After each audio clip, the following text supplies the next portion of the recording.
Buenos días. El día de hoy voy a dar al parecer la única charla relacionada con seguridad, que mezcla seguridad y desarrollo, y es sobre numeración de software en aplicaciones web.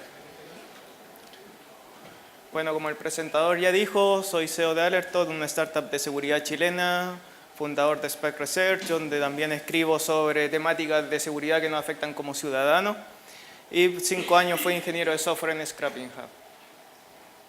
La agenda para el día de hoy es primero revisar en qué consisten las técnicas de numeración, luego pasar al estado del arte en esta área, luego introducir el proyecto Detectem y terminar con algunas noticias y las preguntas.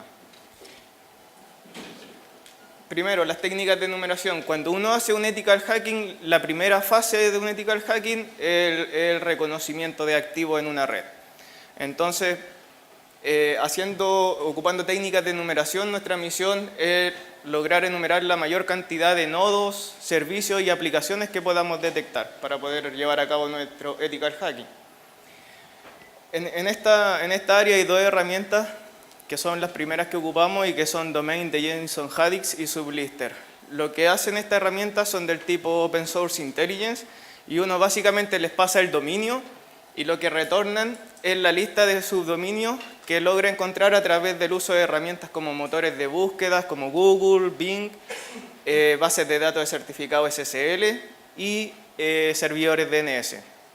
Con esta lista de subdominios que nos dan esta herramienta, pasamos a lo que es el escaneo de puertos, que aquí la herramienta más conocida es Nmap y lo que básicamente nos dice son todos los puertos abiertos y los servicios que están corriendo en estos nodos. También ahora, como las redes de computadores son cada vez más grandes, han salido herramientas como Mascan que tienen una mejor performance analizando segmentos de red más grandes. Y aquí lo que tenemos es básicamente el output de una herramienta como Nmap, detecta ciertos puertos abiertos, en algunos hace un fingerprint y detecta, por ejemplo, Postfix y Apache, pero desde un punto de vista de seguridad es mucho más complicado explotar vulnerabilidades a nivel de sistema operativo, que sería en este caso estas aplicaciones que corren a nivel de userland. Entonces nos volcamos a otra área que es mucho más fácil de explotar, que son las aplicaciones web. Y aquí también tenemos herramientas que nos ayudan con la enumeración de software. La primera es WhatWeb, que es un proyecto dirigido a seguridad informática, es un escáner que enumera software web, tanto de forma pasiva como agresiva. Quizás el más conocido por ustedes es Wapalizer, que se puede instalar como una extensión en el navegador, también a través de la línea de comando y que nos entrega información sobre el software que está utilizando un sitio web, pero este es más bien dirigido a un mercado donde se vende la información del uso del software en los sitios web. No es tan dirigido a seguridad. Y también está BuildWith, que cumple la misma función, pero no es open source. Estos tres proyectos tienen como fin entregar información sobre el software que está usando y en segundo plano a veces la versión. Aquí, por ejemplo, vemos el output de Wapalizer cuando se corre desde la línea de comando, nos da información, básicamente en JSON, que nosotros después podemos procesar. Ahora vamos a pasar al analizar el estado del arte en estos dos proyectos open source que acabamos de ver. La primera diferencia y primera métrica que podemos tomar es que WhatWeb tiene mucho más soporte de software. Tiene cerca de 1750 software soportados, entonces si lo corremos contra un sitio ahí va a detectar una gran cantidad de software, en cambio Wapalizer tiene cerca de 1000. Dentro de los problemas que encontré está el poco desarrollo. Por ejemplo, WhatWeb hace un año que no tiene desarrollo en el repositorio. También WhatWeb no tiene soporte JavaScript. Por ejemplo, Firewire carga de forma dinámica algunos componentes de WordPress y al no tener soporte de JavaScript, WhatWeb no detecta que WordPress está presente. Wapalizer en el último tiempo ha agregado un navegador headless que le ayuda con esto y si han ocupado la extensión, soporta JavaScript de forma indirecta ya que trabaja sobre la página rendereada por el browser. Uno de los principales problemas son los falsos positivos. Por ejemplo, aquí vemos una instrucción, use esta versión de jQuery, pero está en etiquetas de párrafo. ¿Qué nos dice jQuery? Que esta página está usando jQuery. Perdón, Wapalizer nos dice que esta página está usando jQuery, pero no es verdad, ya que solo se encuentra como texto en la página, y esto ocurre porque esta herramienta, al igual que WhatWeb, ocupan expresiones regulares sobre el contenido de la página y no entienden el contexto de los datos. También ambas carecen de suite de test, tanto para su funcionalidad interna como para los resultados que entregan. Entonces, la idea es que si yo encuentro un software, realizo mi lógica de detección, después me encuentro con una variante del software y modifico mi lógica de detección, es que soporte ambas variantes y extraiga los datos de forma correcta. Estos proyectos no nos dan esas garantías. Ahora vamos a pasar a lo que es el proyecto Detecte, para contarle un poco por qué necesitamos un proyecto así. En Alertot, lo primero que hacemos es un inventario del software que está presente en un sitio web, y como es algo clave en nuestro modelo de negocio, necesitamos herramientas confiables que no caigan en falsos positivos y que tengan un buen testing, que nos aseguren la confiabilidad de los datos. Entonces esas fueron las razones que nació Detecte, y dentro de las primeras metas está la extracción de la versión, no solo el nombre del software, sino también la versión, de forma fiable, evitar los falsos positivos, tanto como sea posible, adaptándonos a los contextos, trabajar sobre sitios web que hacen un uso intensivo de JavaScript. Ahora con los single page applications es muy común vernos con estos casos, y también que tenga TDD como regla para ir generando un software más robusto. Para entender un poco más cómo funciona, lo que hace una detección pasiva de software con la ayuda de un browser. Hay un proyecto llamado Splash, que básicamente es un browser headless que se puede instrumentar a través de una API. Y lo que hacemos es, le pasamos la URL Splash y nos devuelve la lista con todas las peticiones y respuestas que realizó la página al momento de cargarse. Entonces, por eso es de naturaleza pasiva, no realizamos peticiones contra el sitio web, aparte de las que normalmente se realiza cuando se carga la página. Soportamos JavaScript a través también de Splash, nos basamos en un sistema de plugins y se puede ocupar tanto a través de línea de comando como un web service. La arquitectura es básicamente recibimos el input desde web service o desde la línea de comando, se le pasamos Splash, después nos devuelve este archivo llamado har, que es la lista de todas las peticiones y respuestas. Después hacemos un procesamiento de matcher, que aquí es donde entran en juego los plugins, y después nos dice está ocupando WordPress, está ocupando este otro software, y así funciona internamente. Una demo aquí, básicamente la información que devuelve, algunos software con versiones, otros por ejemplo Nginx, que no logró sacar la información, nos devuelve también que está presente, y eso nos sirve para futuras etapas que ya hablaré. El Detecte se basa en un sistema de plugins. Esta es una idea sacada de WhatWeb, que básicamente cada plugin es una clase. Esto que nos permite mayor flexibilidad, ya que no solo nos restringimos a expresiones regulares, sino que también, en casos necesarios, podemos crear métodos para sanitizar información. En contraste, Wapalizer ocupa un fichero JSON donde están todas las reglas y se restringe bastante a lo que son las expresiones regulares o soluciones poco elegantes. Los plugins contienen metadata para poder relacionarlos, categorías, homepage, y también, lo más importante, contienen matchers, indicators y hints, que vamos a ver a continuación. Los matchers son las unidades encargadas de la extracción de versión. Pues, como ya dije, pueden ser simples expresiones regulares o funciones, métodos dentro del plugin, y se adaptan al contexto para evitar falsos positivos. Y yo creo que es la mayor fortaleza en el framework. Si bien el framework soporta cerca de 50 software hasta el momento, lo que nos hemos ido encontrando con diferentes desafíos, y creamos matcher para que así la gente que venga a contribuir al framework pueda desarrollar sus plugins de forma fácil. Ahora vamos a pasar a ver cómo funciona todo esto por dentro y cómo detectamos software. El primero, tenemos un URL matcher que saca la información de la versión desde la URL de una petición o respuesta. Básicamente, como luce internamente, es una clase en Python que tiene un atributo matcher que es del tipo URL. Le decimos que tiene que hacer match con ese texto y así extraemos la versión. ¿Y dónde funciona esto? Funciona en todas las URLs de petición o respuesta, excepto la primera, que la primera es donde nosotros queremos averiguar qué software está corriendo. Bueno, también tenemos casos donde la versión no está disponible en la URL, como en este caso, pero sí está disponible en el cuerpo de la respuesta. Entonces aquí entran en juego los body matcher. Y que es básicamente lo mismo, un matcher, pero este es del tipo body y también una expresión regular que nos permite sacar la versión. El scope sí, son todas las respuestas excepto la primera. Si empezamos a aplicar expresiones regulares en la primera respuesta, podemos caer en los mismos falsos positivos que la otra herramienta. En cambio, por ejemplo, el falso positivo que les mostré, básicamente cuando abrimos la pestaña del navegador de network, no sale que fue cargado jQuery. En cambio, aquí nosotros nos damos cuenta, y por eso, por ejemplo, no detecta que jQuery está presente en el sitio, porque en ninguna parte se cargó, se hizo una petición a una librería jQuery.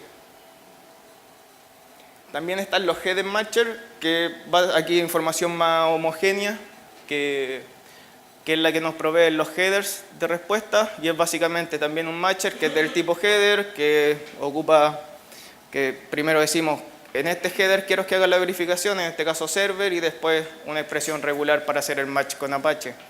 Y esto funciona solo en la primera respuesta, ya que es la que nos importa y es la respuesta que nos da el servidor.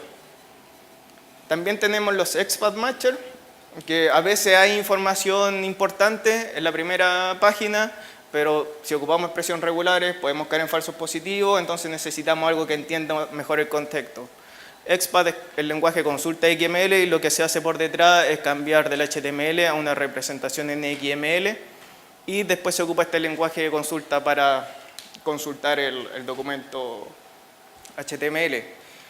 Básicamente también tenemos que es del tipo XPath, aquí ocupamos una utilidad que se llama MetaGenerator y lo que básicamente hace es seleccionar todos los elementos meta del documento, dentro de esos va a estar esto, que tengan como atributo name y como valor generator, selecciona este y que dentro del atributo content tenga el argumento que le pasamos, en este caso ghost.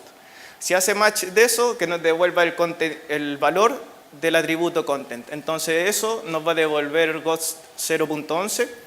El segundo argumento es una expresión regular y con eso extraemos el 0.11 y verificamos que existe ghost y que también obtenemos la versión, la 0.11. Y el scope de esto es solo la primera respuesta. También tenemos DOM matcher que funcionan a nivel de DOM. Por ejemplo, nos hemos encontrado con código ofuscado, minificado y que no es confiable hacer, por ejemplo, ocupar un body matcher porque si se vuelve a compilar ese código van a cambiar básicamente la minificación. Entonces, para eso, en vez de calentarnos la cabeza con hacer un tipo de parsing así, esperamos que, por ejemplo, D3 minificado se cargue en el DOM y crea un objeto D3. Y por suerte tiene un atributo version donde podemos acceder a la versión de forma fiable. Y también el matcher primero hace un chequeo para ver si existe el objeto en el DOM y luego sabe la ruta en el objeto donde se encuentra la información de versión. El scope de esto es solo el DOM de la página. También tenemos otras cosas que son los indicators y los hints. Un indicator indica que existe un software pero no puede extraer su versión. En el caso de FireWire vimos Nginx. Y por ejemplo aquí tenemos un plugin de Joomla que ocupamos un body matcher y que verificamos que exista ese string en alguna respuesta. Y nos va a indicar que está presente este software, pero no podemos extraer la versión. Esto lo ocupamos también en Alertot, tomamos esta información, conocemos la estructura interna del plugin y sabemos que en otro archivo relativo a este fichero de estilo que detectamos aquí, podemos extraer la versión y así combinamos la naturaleza pasiva de Detectem con algunas herramientas que realizan detección de forma agresiva. También un software recibe un hint cuando se constata la presencia de un software directamente relacionado a él. Si nos encontramos con un plugin de Joomla, es que se está ocupando Joomla. Entonces, emitimos un hint de Joomla. También retorna esta información y nosotros también tomamos esta información, la mezclamos con, ya sabemos dónde está el fichero de instalación de Joomla y que ahí nos puede decir la versión y así extraemos la versión de forma agresiva. Dentro de los desafíos que tenemos, y bueno, algunas noticias, es que estamos migrando la base de datos de Wapalizer. Ahí somos diferentes a Wapalizer porque también nosotros tenemos nuestra suite de test para cada plugin. Entonces no podemos agarrar las firmas de Wapalizer y llegar a incluirlas. Entonces ahí en una mezcla de, bueno, sacar las firmas de Wapalizer y una mezcla con la información que nos da Chodan. Chodan es un servicio que tiene información sobre host y diferentes software. Estamos mezclando esa información para entrenar las firmas de Wapalizer y crear nuestros tests de forma automática. Entonces así también tener mayor cobertura de software y también atraer a mayor gente a que ocupe el software. También estamos incluyendo una característica de bundle splitting. Los bundles son cuando tenemos 10 ficheros JavaScript, los unimos en uno solo para que le cargue más rápido al usuario final. Nosotros estamos haciendo el proceso inverso porque es más fácil detectar un software en un fichero a detectarlo en un fichero gigante para evitar falsos positivos también. Y si bien es complejo en algunos casos, prontamente vamos a lanzar la característica que se adecua a los casos más genéricos. También estamos incluyendo un DOM hash matcher. A veces no tenemos cómo sacar la información de un software. Por ejemplo, jQuery, si no trae la información, lo que hacemos es tomar todas las versiones de jQuery, las cargamos en memoria, sacamos el hash y así tenemos una base de datos de la versión con el hash. Entonces después nos encontramos con un software que no es posible sacarle no tiene ningún atributo que nos diga la versión, pero a través de una comparación de hashes en el DOM podemos hacer ese tipo de verificación. Y también les dije que ocupábamos Splash, pero tiene ciertos problemas de performance, consume muchos recursos, ocupa por detrás Qt WebKit, que no avanza tan rápido como lo hacen los navegadores normales. Entonces estamos empezando los tests con Chrome Headless para que mejore la performance y también tengamos soporte para las últimas características, WebSocket y todo lo que aparezca. Como aviso, estamos regalando este libro, el Automate the Boring Stuff with Python, para los que quieran participar en Twitter. Nuestro Twitter es @alertot y ahí tienen que hacer retweet en un tweet que pusimos en nuestro Twitter y pueden participar por este libro. Y bueno, arriba está la dirección del repositorio. Tiene buena documentación tanto para el usuario como el desarrollador. Lo invito a probar el software, a reportar los problemas y a contribuir. Muchas gracias.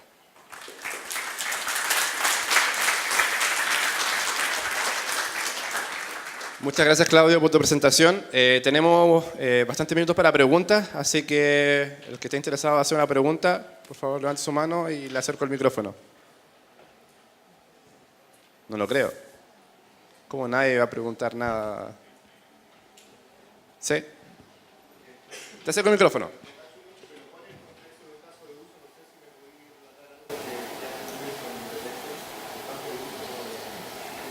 Sí, sí.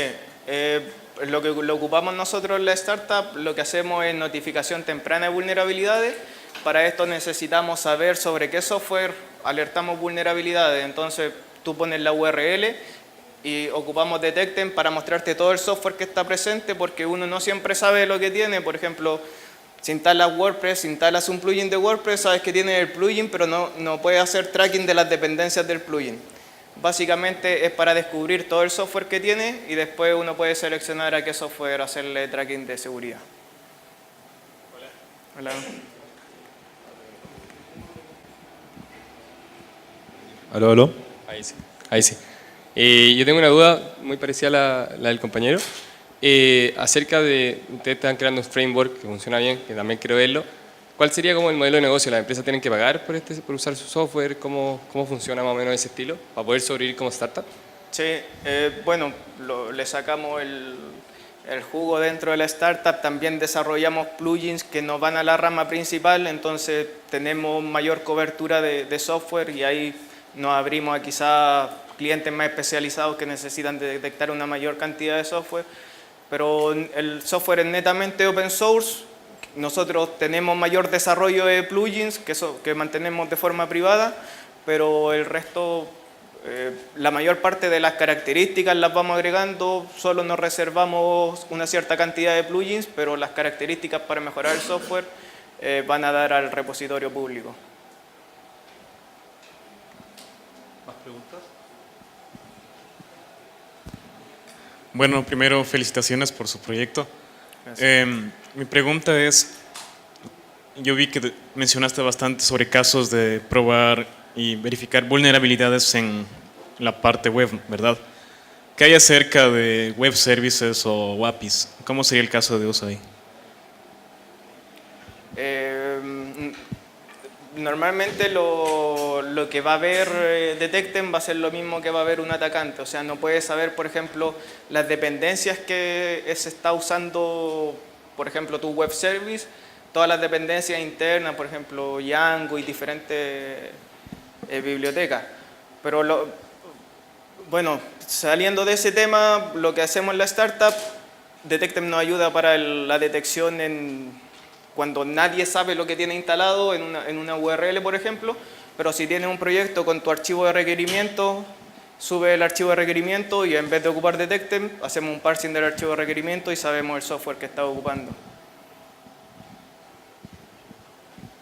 ¿Más preguntas?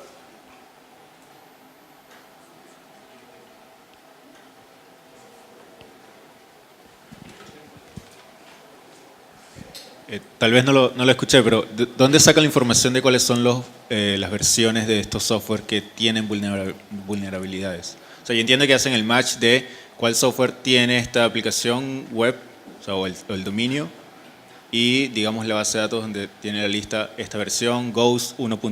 tal, tiene vulnerabilidad. Ya, sí, no, eso es parte del core de la startup. La base de datos de vulnerabilidades es parte de la startup, entonces nosotros lo que ponemos nomás, lo que tenemos como proyecto open source es Detectem, que es la parte de hacer el inventario, pero la base de datos de vulnerabilidades es el valor del negocio de la startup, entonces es privado.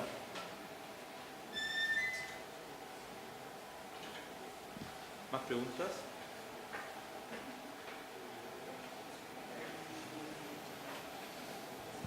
Hola, ¿han considerado colaborar con bases de datos abiertas como de SNCC de vulnerabilidades?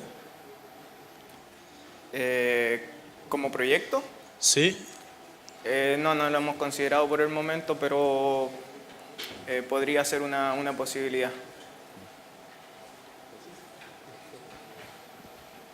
¿Más preguntas?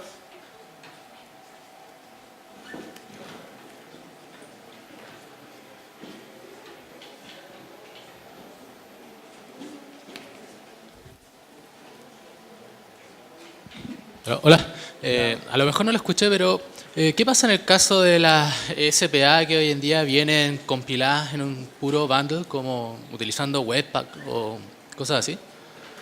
Sí, lo que tratamos ahí de hacer es no meternos a analizar el bundle, sino que esperar que se carguen los objetos en el DOM y de ahí tratar de hacer el análisis en el DOM, buscando si por ejemplo, jQuery se carga y si se instancia jQuery podemos acceder a un atributo que trae la información de versión y así vamos tratando de desplazar el problema de hacer análisis complejo en bundle o en ficheros minificados u ofuscados y hacer el análisis en el DOM que es más elegante.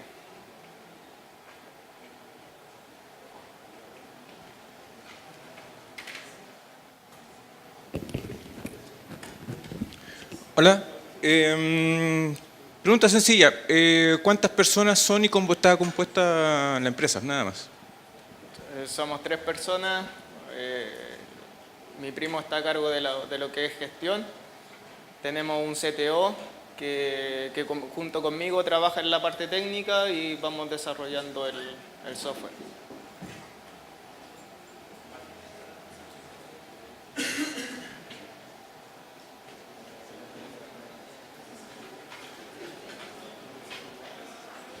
¿Qué tal? Una pregunta. Yo conozco, la verdad que no conocía servicios que le peguen directamente al frontend, pero sí conocía, por ejemplo, Code Climate, yo laburo en Ruby básicamente, así que creo que se instala como una gema y traquea la dependencia que vos tenés y en base a eso te tira alertas de cuando hay vulnerabilidades descubiertas y demás. Mi consulta es, ¿por qué ustedes fueron hacia directamente lo que se expone públicamente y no atacar, digamos, desde el backend, siendo que laburan, supongo, que podrían tener acceso hacia el código server? Sí. Bueno, lo que pensamos en un principio eran todas... Verificamos primero las empresas que en Chile tienen un área de seguridad, que es básicamente donde podemos entrar, ya que tienen un budget para gastar en temática de seguridad, y vimos que básicamente ocupan proyectos en Java, que son viejos, que es difícil hacerle tracking. Entonces, lo primero que pensamos, tenemos que solucionarle el problema del tracking de software, porque no saben realmente todo lo que exponen. Entonces, por eso lo decidimos irnos por la parte web antes de tirarnos al backend a analizar los ficheros de requerimiento. Pero también lo podemos soportar, eso igual es soportable de forma más fácil, y también hay mayor competencia en esa área porque ya hay soluciones para eso. Entonces intentamos meternos por esta área que es más genérica, también es más complicada, pero también tratar de brillar por ese lado en un principio. ¿Más preguntas?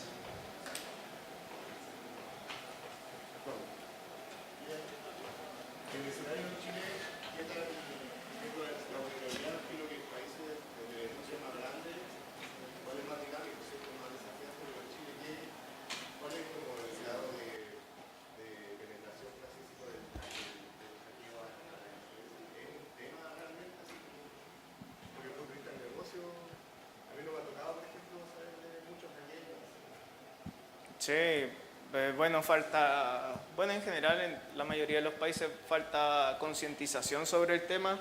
A muchas empresas medianas ya no les interesa, nos dicen, pero ¿por qué voy a tener que pagar por esto si me hackean el WordPress y lo reinstalo y listo? Pero hay empresas más grandes y a lo que apuntamos son las que tienen el área de seguridad ya desarrollada, que ya han visto la importancia, que ya lo analizan en factores de riesgo, de que si me pasa esto pierdo tanta plata, y así pueden influenciar a las planas gerenciales. Pero en general falta harto sobre la concientización. Hace 5 o 6 años se empezó a hablar más del tema con la 828, la conferencia de seguridad, y han empezado a emerger más cosas. Y también con los ataques de ransomware, por ejemplo el WannaCry, también la gente empezó a reaccionar sobre estos temas, y se espera que también haya un cambio en la mentalidad para afrontar estos casos. ¿Más preguntas?